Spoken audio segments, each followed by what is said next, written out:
안녕하십니까, 두웨블리TV입니다. 2023년 12월 15일 오늘의 장마감 시황 시작하도록 하겠습니다. 벌써 한 주의 마지막 거래일이네요. 이제 올해도 얼마 남지 않은 것 같습니다. 한 2주 정도 남은 상황인데 다들 올 한 해 어떠셨는지 이제 슬슬 또 복귀해보고 돌아보는 시간이 점점 다가오는 것 같습니다. 그래서 우리 시장도 이렇게 마무리까지 좀 좋게 하면서 좋은 마무리와 함께 또 기분 좋은 복귀를 할 수 있으면 좋겠다라는 생각이 들고요. 채채님, 오늘은 1등으로 오셨네요. 안녕하세요. 그리고 백배축복님, 기똥차님, 모두 안녕하세요.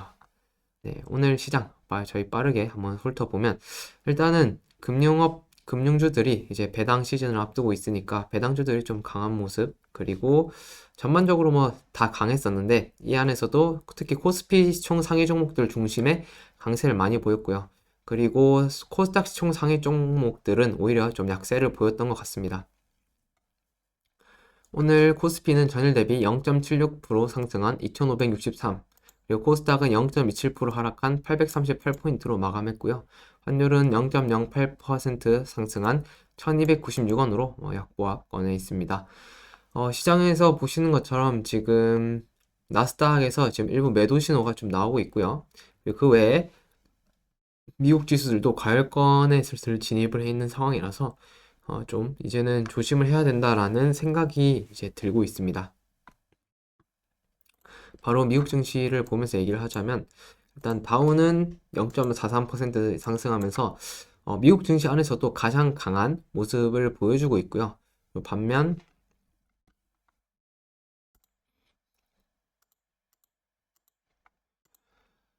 S&P랑 나스닥 역시도 여기는 오히려 지금 꼬리가 달리면서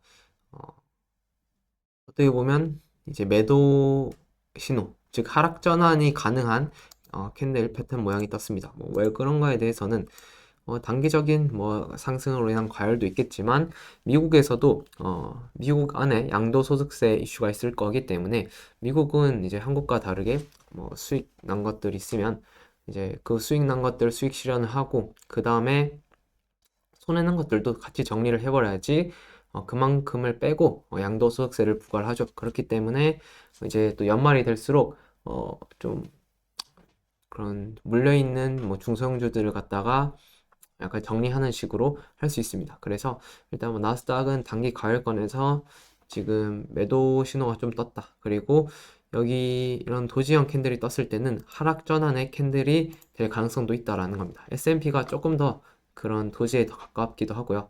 근데 S&P랑 나스닥 역시 둘 다 최근 대비 거래량이 좀 많은 편입니다. 많은 편인데 앞에 이제 이런 식으로 캔들 모양이 떴기 때문에 조금 경각심을 가지자라는 거고, 이제 만약에 다우만 홀로 그렇게 계속 갈지는 모르겠어요. 그래서 먼저 꺾이게 됐을 때 다우도 좀 조심을 해야 될 수도 있다, 이렇게 생각을 합니다.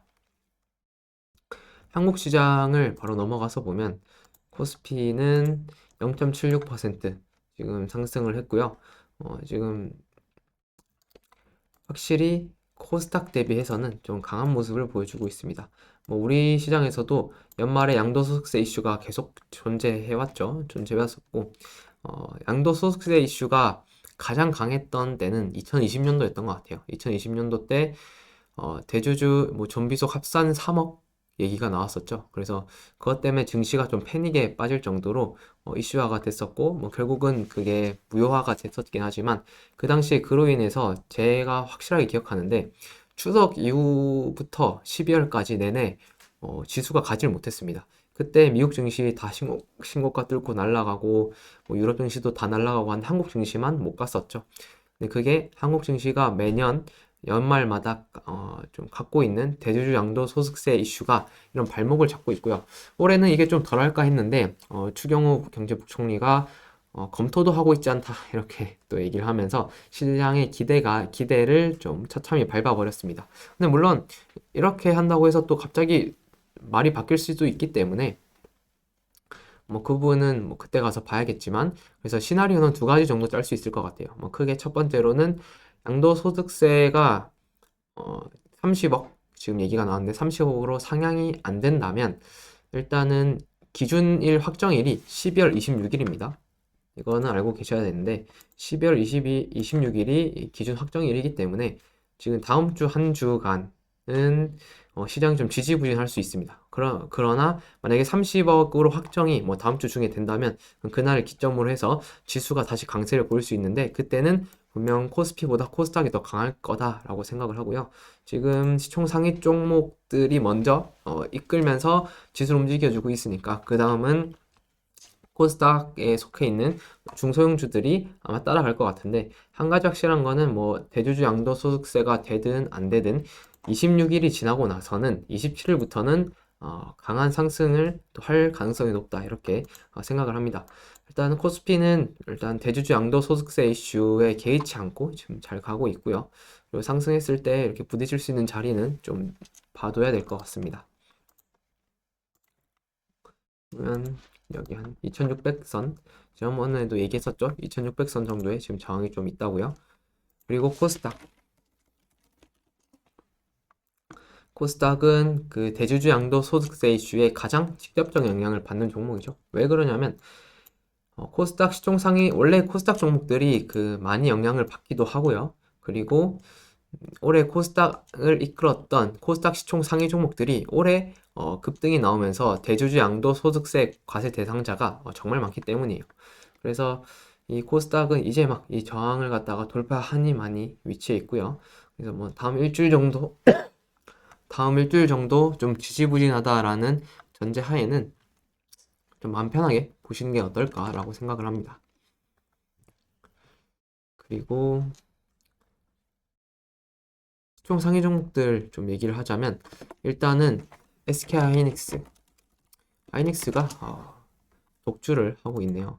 제가 반도체 뭐 살지 모르겠으면 그냥 SK 하이닉스 사라고 했었죠. 그래서 참 이 추세도 한 번 더 돌파하면서 가고 있는데 이처럼 결국 그 섹터 내 대장이기 때문에 지금은 HBM이라는 키워드를 놓고 봤을 때는 하이닉스가 삼성보다는 앞서 있죠. 적어도 이 분야에서는. 그래서 지금 하이닉스에 대해서는 계속 좋은 얘기가 나오고 있는데 뭐 구체적으로 보면 하이닉스가 일단 4분기에 영업 적자 1000억 미만의 소폭 적자 혹은 소폭의 흑자를 지금 기대를 하고 있고요. 내년에는 하이닉스가 디램 가격 상승, 낸드 가격 상승과 힘입어서 영업이익 한 7조 원대를 기대하고 있습니다. 그래서 이런 부분들이 하이닉스에 또 기대감을 심는 요인이고요. 그리고 뭐 지금 내년에 기대되는 에비타나 이런 부분도 1.1 정도 그래서 밸류에이션도 싸다라고 시장에서 계속 이해를 하고 있습니다. 그래서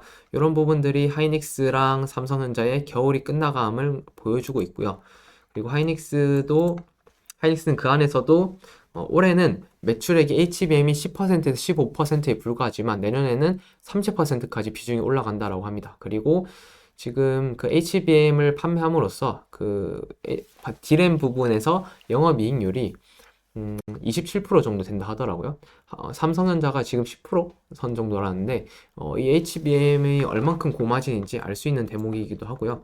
그런 부분들이 좀 기대가 된다. 그래서 하이닉스에 대한 그런 기대감들이 또 몰려서 현재 주가를 만들고 있다라는 거고 그렇게 주가가 올라가면서 또 상승 각도가 가파르면 또 언제든 조심을 해야 된다라고 생각합니다.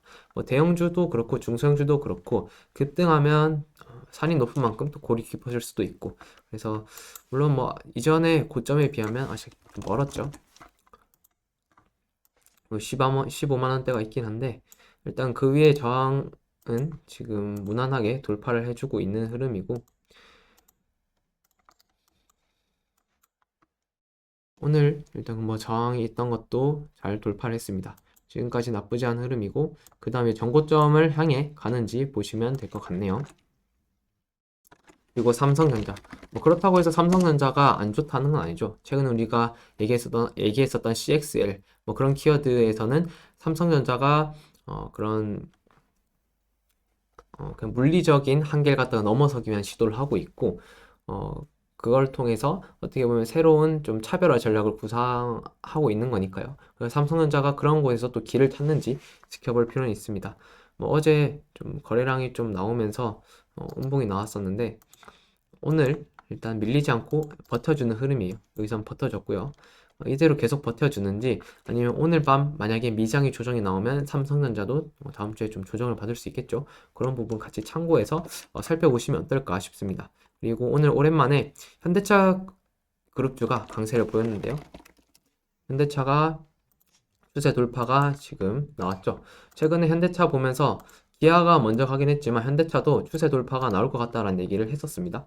그래서 분명히 이런 구간 안에서 어느 정도 현대차도 좋은 매수 자리가 있었던 것 같고, 이제는 그걸 돌파하면서 움직여 주는 것 같아요. 그래서 오늘 그동안 좀 쉬었던 자동차주 부품주들이 함께 좀 움직이는 흐름이었고, 기아는 방향성을 먼저 돌리면서 지금 정고점 부근까지 먼저 치고 가고 있습니다. 기아가 지금 저항이 한 89,000원, 9만원대 있으니까 여기가 반복적으로 막혔던 저항인 만큼 여기 돌파하는지 볼 필요가 있고, 이걸 돌파하면 기아는 새로운 흐름이 지금 보일 수도 있습니다. 그래서 지금 코스피 중심에 지금 수급이 몰리는 동안은 이런 부분은 우리는 기대를 할 수 있을 것 같고요. 요 코스피에서 수급의 중심이 코스닥으로 옮겨가기 시작한다면 코스닥 종목들 한번 봐야 되겠죠.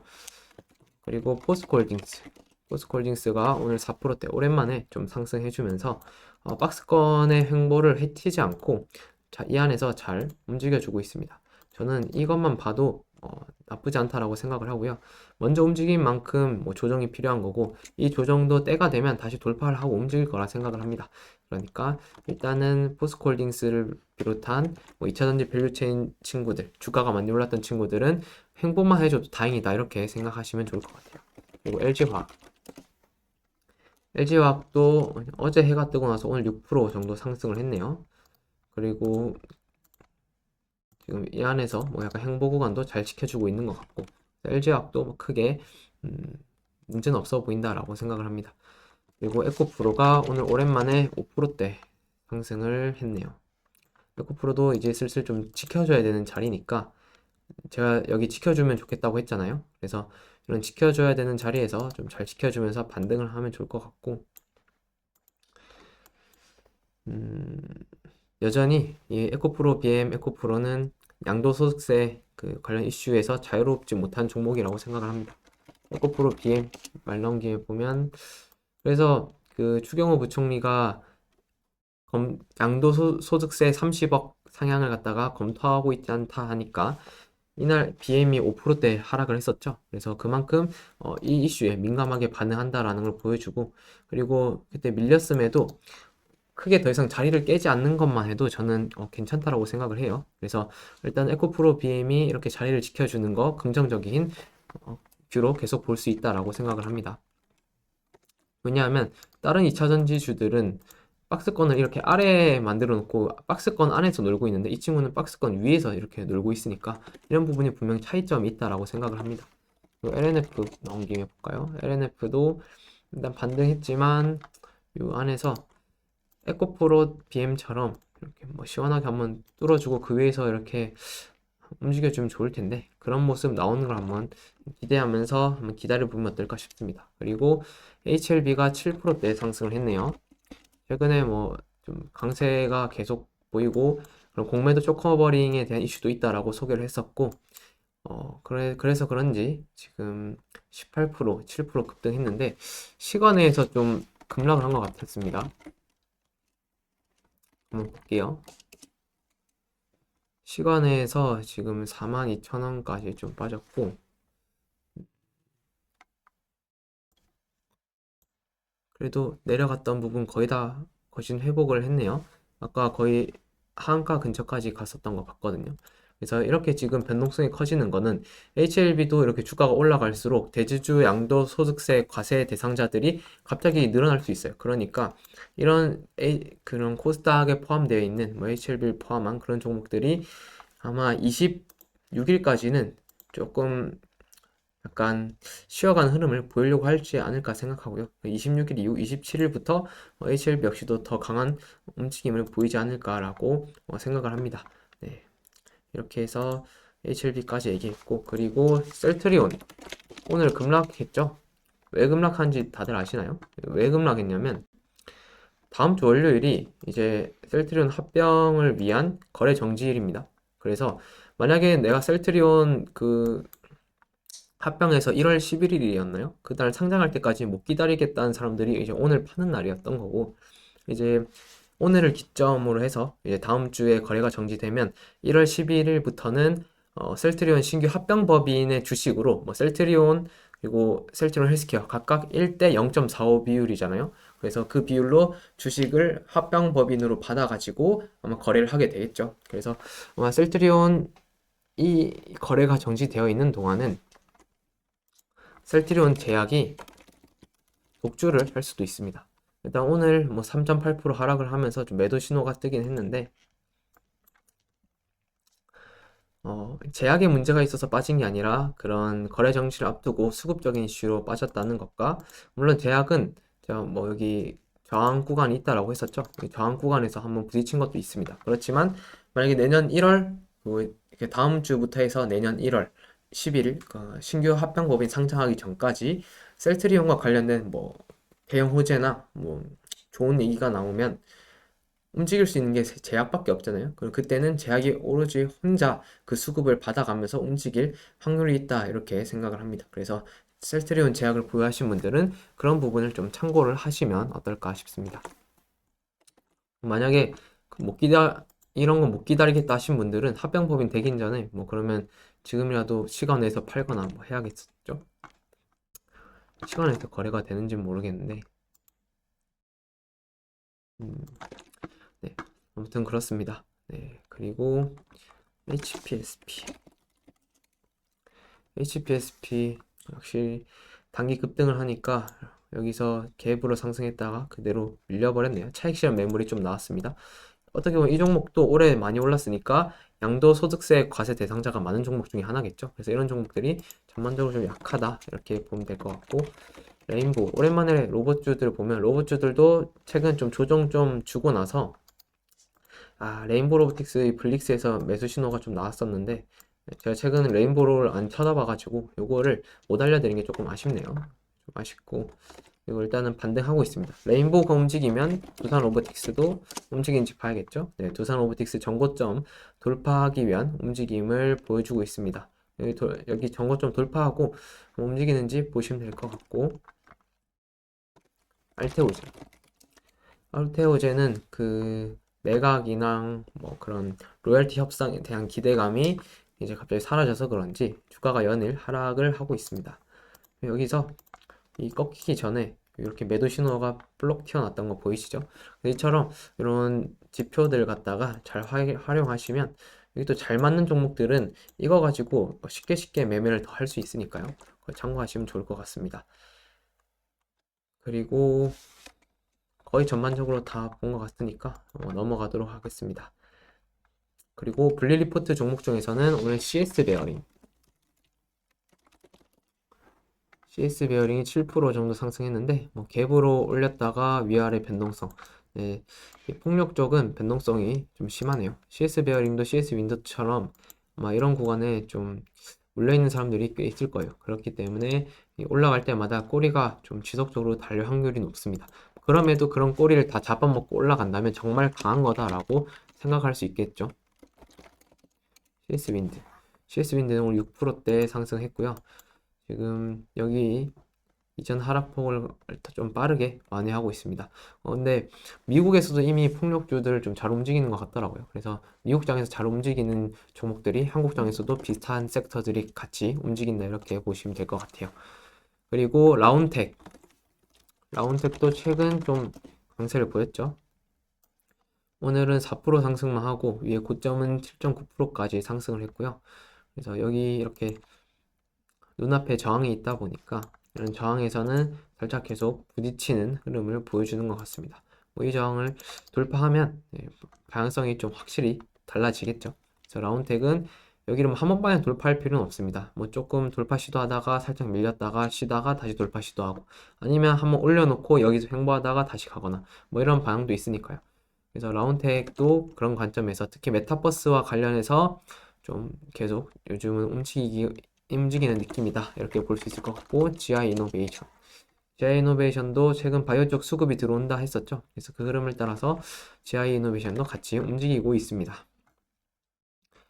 그리고 저희 이거 블리큐 치킨 이벤트 한다고 말씀드렸잖아요. 제가 잘못된 거 수정해서 이렇게 했고요.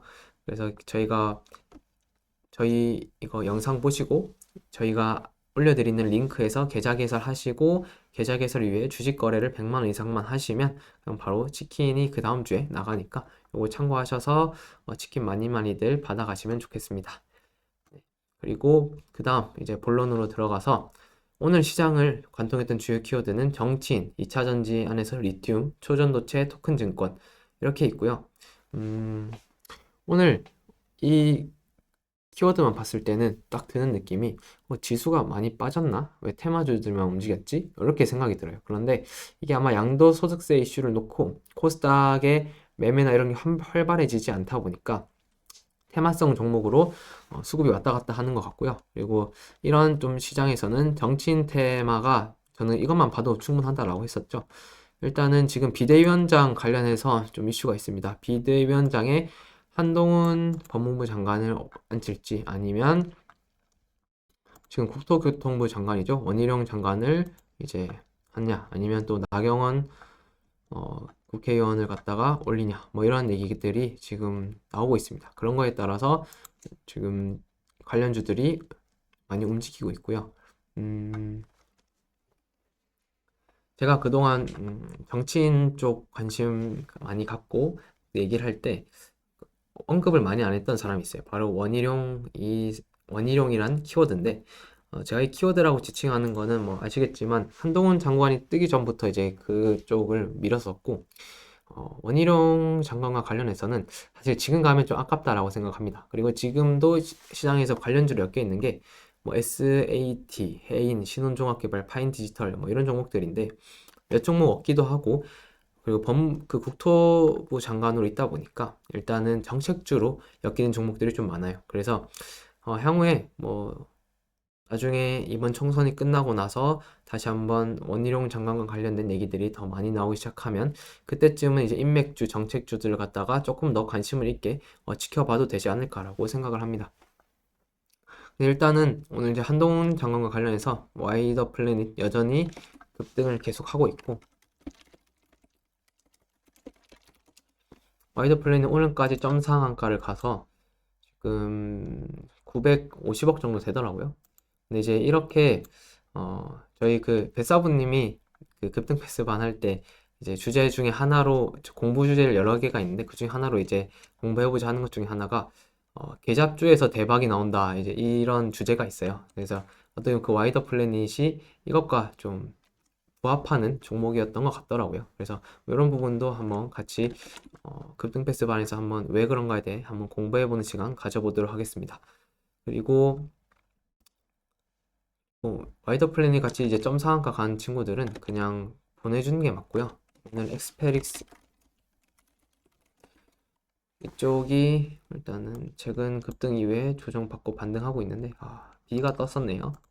이렇게 지금 단기 추세가 훼손되는 그런 캔들이 나왔을 때는 눈에 들어와도 조금 조심할 필요는 있다 이렇게 생각을 하고요. 그리고 UID가 오늘 한동훈 관련주로 엮이면서 바닥에서 이렇게 급등을 했습니다.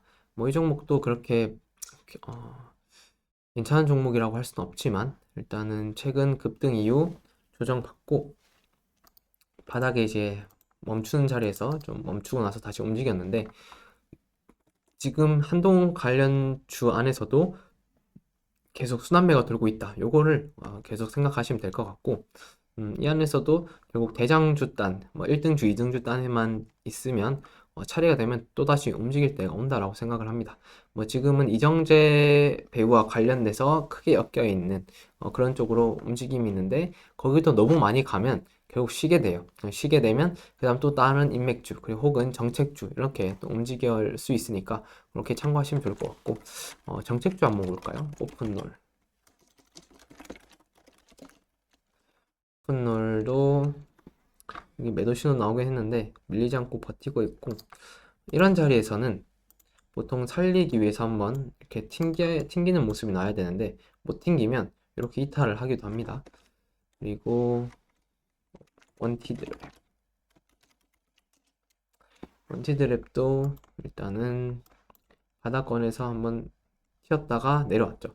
보면 지금 이 이민정책 관련된 기업들이 대부분 주가가 조정 많이 받고 바닥에 있다가 고개를 들었다가 지금 다시 망치 맞고 내려왔거든요. 그래서 이렇게 이런 친구들이 대부분 바닥에서 거래량이 들어오면서 수급봉도 터지고 방향성이 내려가다가 좀 멈춘 케이스가 많아요. 근데 거기서 실적이나 이런 걸 좀 비교해 보시고 괜찮은 기업들이 있다면 좀 관심 있게 지켜보셔도 괜찮을 것 같습니다. 마셔볼까요? 인스웨이브 시스템즈. 이건 뭐 신규 상장주긴 한데, 신규 상장주는 지금 최근 뭐 한 달 전처럼 신규 상장주들이 다 같이 갈 때가 아니라 지금처럼 뭐 일부만 가고 외면 받는 때에서는 신규 상장주 안에서도 저점을 갱신하는 신규 상장주는 조심을 해야 돼요.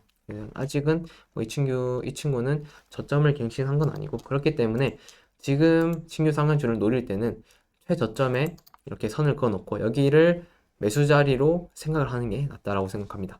만약에 그러다가 여기를 깨고 아래로 내려가면 골치 아픈 일이 생기기 때문에, 그래서 이 구간을 차라리 인스웨이브 시스템즈를 갖다가 예시로 들어서 설명을 하면 한 15,590원에 매수 자리로 잡고 여기 이탈하면 그냥 바로 종가 기준으로 그냥 손절해 버리는 거죠. 그래서 짧게 손절을 해서 피해를 최소화하고, 그리고 여기서 반등을 하면 신규 상장주 특성상 또 탄력적인 모습을 보일 수 있기 때문에 뭐 그런 걸 기대할 수 있다, 뭐 그런 걸 얘기하고 싶었던 거고요.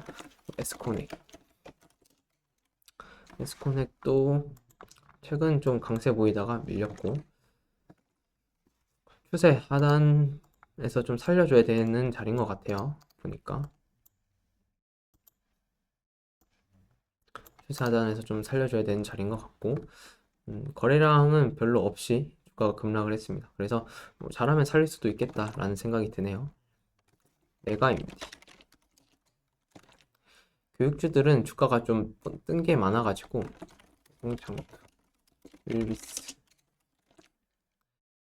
아이비김요.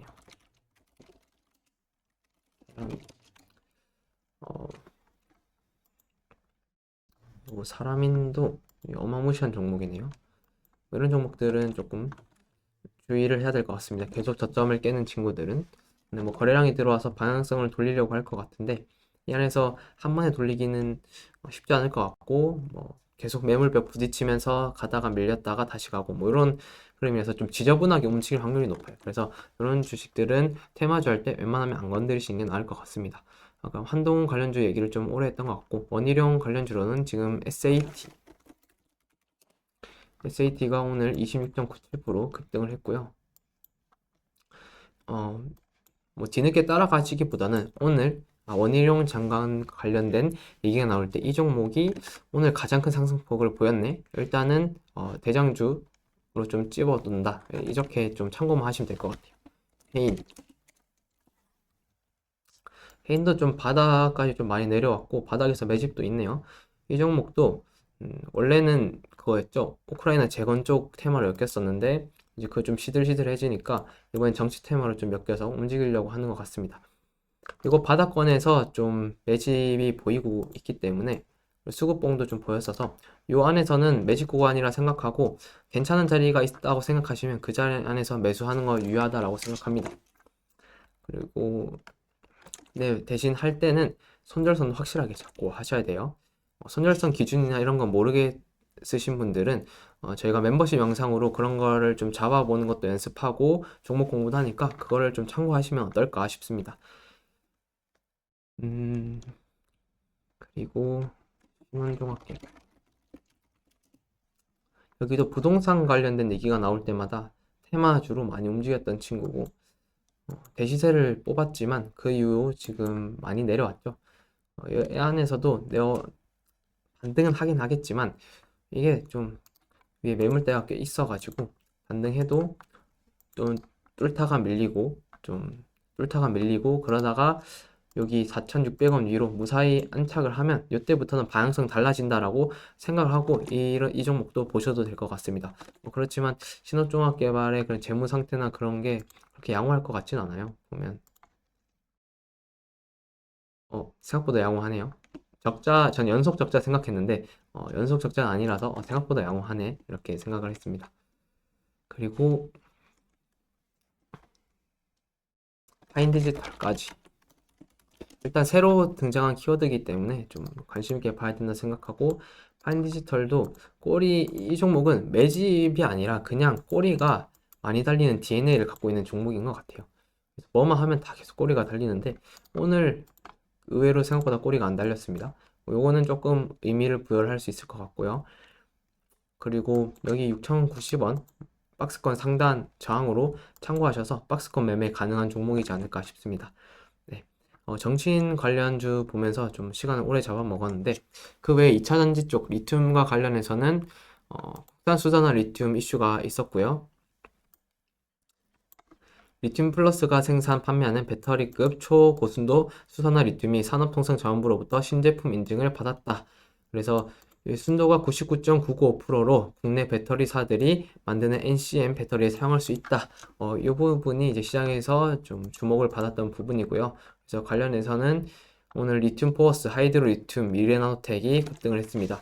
이 친구들도 오랜만에 듣죠? 리튬 포어스, 하이드로 리튬 엄청 빠졌네요. 하이드로 리튬도 엄청 이렇게 하락을 했었고, 하락을 많이 했기 때문에 뭐 별로 티가 안 나지만 이거 15%짜리 급등입니다. 그리고 여기도 슬슬 하락의 각도가 점점 완만해지기 시작하는 지점이 되는 것 같습니다. 그래서 아직 여기선 이렇게 하락 각도면 여기선 좀 내려간 게 보이시죠? 물론 이렇게 또 튀다가 다시 맞고 더 빠지기도 하는데, 일단 이 안에서 추세가 횡보로 바뀌는지를 볼 필요가 있습니다. 이렇게 그럼 그어놓고, 이 친구들이 뭐 급등했다가 다시 빠지든 뭐 그거는 상관하지 말고, 방향성이 이제 횡보로 바뀌는지, 모든 주식은 조정 이후 횡보, 그 다음 상승으로 바뀌는 거라서 그런 구간 그렇게 바뀌는지 보시면 될 것 같고, 그리고 오늘 같은 이슈 때문에 이제 2차전지에서 리튬이 좀 강했다라고 보시면 될 것 같습니다. 그리고 그 외에 초전도체 테마에서 CCS 주가가 오늘 좀 강한 모습을 보였고요. 토큰 증권 얘기가 좀 있어서 토큰 증권 얘기로 바로 넘어가면, 오늘 좀 상징적인 기사가 나왔습니다. 열매 컴퍼니라는 곳에서 발행하는 이 쿠사마 야위라는 화가의 호박이라는 작품이 있어요. 여기 보시면 이게 호박이라는 작품이고요. 이게 토큰 증권의 1호 작품입니다. 그래서 이게 첫 번째로 승인받은 작품이라는 거에서 되게 의미가 있고요. 이 작품이 12억 3,200만 원짜리입니다. 그래서 이거와 관련해서 지금 청약을 또 진행을 하게 되는 거고, 지금 바로 빠르게 지금 STO가 시장에 편입이 돼서 사업으로 지금 빠르게 확장이 되고 있어요. 그래서 우리의 생각보다 훨씬 빠르게 시장에 스며들고 있다라고 생각을 하고요. 이게 더 활발해질수록 그림에 대한 투자도 더 활발해질 거고요. 그런 자산 시장의 그런 투자폭이 더 넓어질 거로 생각이 됩니다.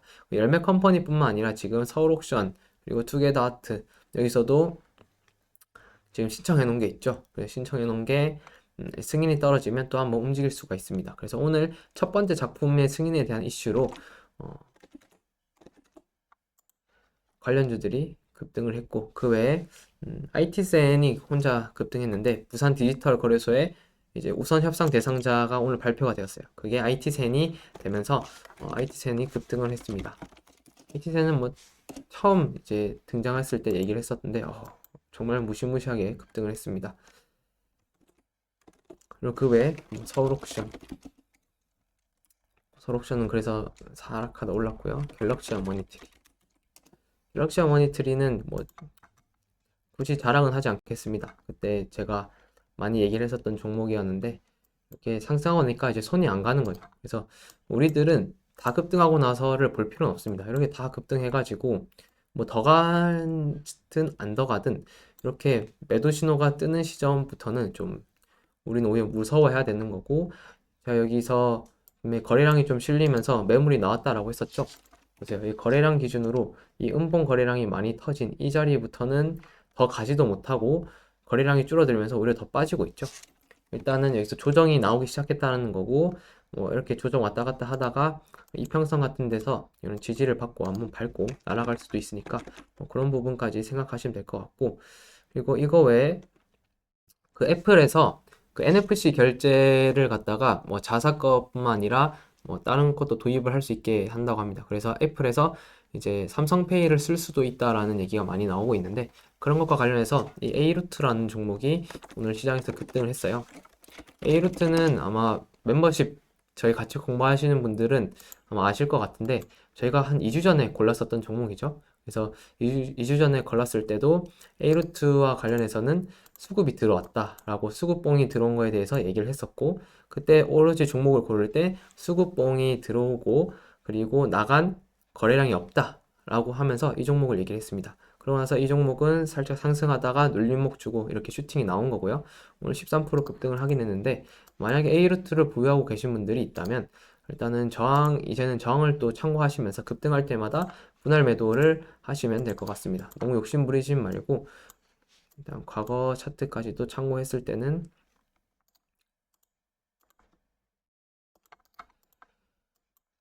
여기 이게 뭐 동전주긴 한데 여기 한 624원, 588원 뭐 이런 데를 참고해서 분할 매도를 조금씩 하시면 어떨까 생각이 드네요. 네, 이렇게 해서 오늘 준비했던 장마감 정리는 이렇게 한번 쭉 살펴봤었고 오늘 시장이 오늘 반도체를 좀 눌렀습니다. 반도체가 좀 눌리고 반도체 안에서도 좀 그동안 잘 나갔던 HBM 그리고 또 뭐 있을까요? 온디바이스도 오늘 눌렸던 것 같은데 온디바이스는 그렇게 안 밀렸고 CXL 쪽이 많이 밀렸죠. 제너셈 핀스 이렇게 좀 밀린 친구들이 있었고 이 안에서도 결국은 순환매가 계속 나오고 있다라고 말씀을 드렸고 한번 반도체 안에서 수급봉이 뜨는 그런 반도체 안에도 섹터가 아니니까 그런 쪽에 돈이 몰리는 섹터가 있다면 이제 그 다음은 돈이 안 몰렸던 섹터로 갈 거다라고 생각하고 먼저 선점하고 기다리는 전략도 유효하다 생각합니다. 지금 일단 반도체도 중소형주들 대부분 코스닥 소속이어서 지금 그렇게 길을 못 펴고 있는데 일단은 전반적으로 오늘 그리고 다음 주까지 해서 저희가 양도소득세 기준일이 확정될 때까지는 그냥 관망세로 대부분 시장을 보시는 것 같아서 관망세로 그냥 너무 막 매매에 목을 매기보다는 여유 있는 마음으로 좀 지켜보시면 어떨까 이렇게 생각을 합니다. 네, 그리고 저희 뭐 질문 있으시면 질문 받고 마치도록 할 텐데요.